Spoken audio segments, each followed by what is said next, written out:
حضور صلی اللہ علیہ وسلم نے نا فجر کی نماز پڑھائی، فجر کی. اور حضور فجر کی نماز پڑھا کے فرمانے لگے بھئی کسی بندے نے روزہ رکھا ہوا ہے آج؟ حضرت عمر کہتے ہیں رات کو میرا ارادہ تھا رکھوں، اور سویرے پھر میں نے گرا دیا، نہیں رکھا. حضور نے دوسری دفعہ پوچھا بھئی کسی نے روزہ رکھا ہے؟ حضرت صدیق کے اوپر نے ہاتھ کھڑا کیا، عرض کی یا رسول اللہ میں نے رکھا ہوا ہے. آپ حکم نہ دیتے تو نہ بتاتا، پر روزہ رکھنا بھی آپ نے توجہ دلائی ہے تو حکم بھی آپ کا بتاؤ تو بتا دیا. حضرت عمر کہتے ہیں حضور نے فجر کی نماز پڑھائی، فجر کی. دوسرا سوال پوچھا بھی کسی نے کسی بیمار کی تیمارداری کی ہے؟ حضرت عمر کہتے ہیں میں نے فٹافٹ عرض کی یا رسول اللہ ابھی تو نماز فجر پڑھی ہے، اب گھر جائیں گے تو تیمارداری کریں گے.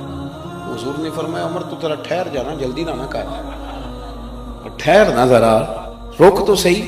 تو حضرت عمر فاروق رضی اللہ تعالیٰ عنہ فرماتے ہیں میں چپ کر گیا. حضور نے فرمایا بتاؤ بھی کسی نے تیمارداری کی ہے؟ تو صدیق اکبر نے ہاتھ کھڑا کیا. عرض کی یا رسول اللہ عبد الرحمن بن عوف رضی اللہ تعالیٰ عنہ 2-3 دن سے نماز پڑھنے نہیں آ رہے تھے. رات میں نے پتہ کرایا تو پتہ چلا بیمار ہیں، اور حضور مجھے یہ بھی پتہ ہے وہ میرا یار ہے، مجھے پتہ ہے رات کو جلدی سوتا ہے پر تہجد میں ضرور اٹھتا ہے. تو حضور میں بھی ذرا فجر کے وقت جلدی اٹھا ہوں تو فجر میں آنے سے پہلے عبد الرحمن ابن عوف کی تیمارداری کر کے آیا ہوں. حضرت عمر کہتے ہیں میں نہ ہلکا ہلکا ڈھیلا پڑ گیا. حضور نے تیسرا سوال پوچھا، فرمایا کسی نے کسی مسکین کو کھانا کھلایا؟ کھانا کھلایا کسی مسکین کو؟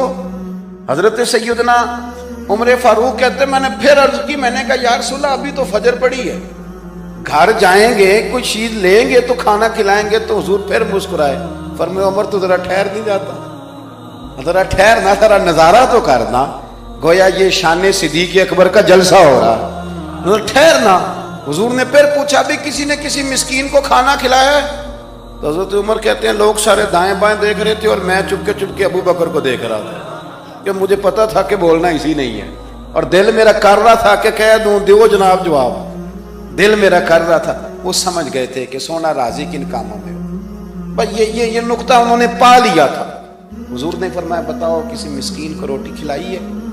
تو جناب سیدنا صدیق اکبر نے ہاتھ کھڑا کیا. عرض کی یا رسول اللہ سویرے اٹھا ہوں تو چھوٹا بیٹا بھی اٹھ گیا اور میرے وضو کرتے سنت پڑھتے ماں سے کہنے لگا بھوک لگ رہی ہے، تو ماں نے 2 روٹیاں بھی پکا دی. تو حضور ایک اس نے کھائی، دوسری اس کے ہاتھ میں تھی. جب ہم نکلے ہیں نا گھر سے تو دروازے پہ ایک فقیر کھڑا تھا، مسکین کھڑا تھا، کہہ رہا تھا رات سے بھوکا، کوئی دروازہ کھلنے کا انتظار کر رہا تھا. ابو بکر سب سے پہلے تیرا ہی کھلا ہے. تو حضور میں نا اس مسکین کو ایک روٹی کھلا کے آیا ہوں.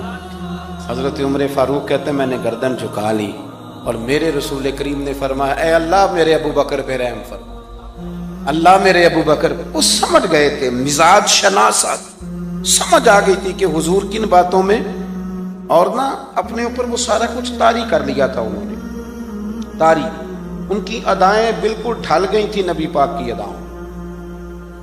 3 دن وہ غار ثور میں رہے تو ہمارے صوفیاء فرماتے ہیں کہ ان پر تجلیاں بھی پڑی محبوب کی معرفت کی.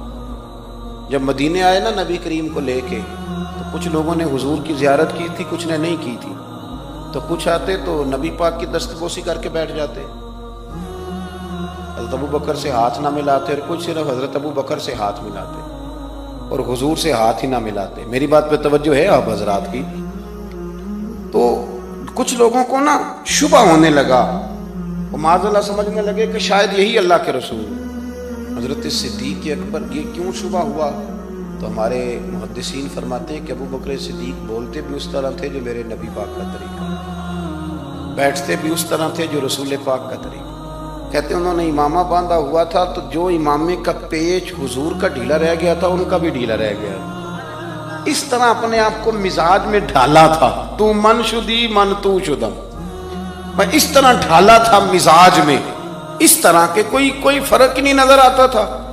وہ کہتے ہیں جب حضرت ابو بکر صدیق نے دیکھا نا کہ لوگوں کو تو شک ہو رہا ہے، کوئی میرے ساتھ ہاتھ ملا کے بیٹھ جاتے ہیں، تو حضرت صدیق اکبر نے کہا کوئی ایسا کام کرنا چاہیے کہ پتہ چلے آقا کون ہے غلام کون ہے. اٹھے، کندھوں پہ چادر تھی، وہ اتار کے نا تو حضور پہ سایہ کر دی. لوگوں کو پتہ چل گیا کہ سایہ کرنے والا کوئی غلام ہے اور جس پر سایہ کیا جا رہا ہے وہ آقا ہے. کیا خوبصورت نقطہ لکھا ہے مفسرین نے، شارحین فرماتے ہیں تھوڑی دیر کے لیے، تھوڑی دیر کے لیے، تھوڑی دیر کے لیے حضرت ابوبکر صدیق نے حضور کے سر انور پر اپنی چادر کا سایہ کیا تھا۔ اللہ کے رسول نے احسان کا بدلہ یہ دیا، نیکی کا بدلہ یہ دیا کہ قیامت تک ان کی قبر پر اپنے گنبد کا سایہ فرما دیا، قیامت تک گنبد کا سایہ کر دیا ان کے مزار پر۔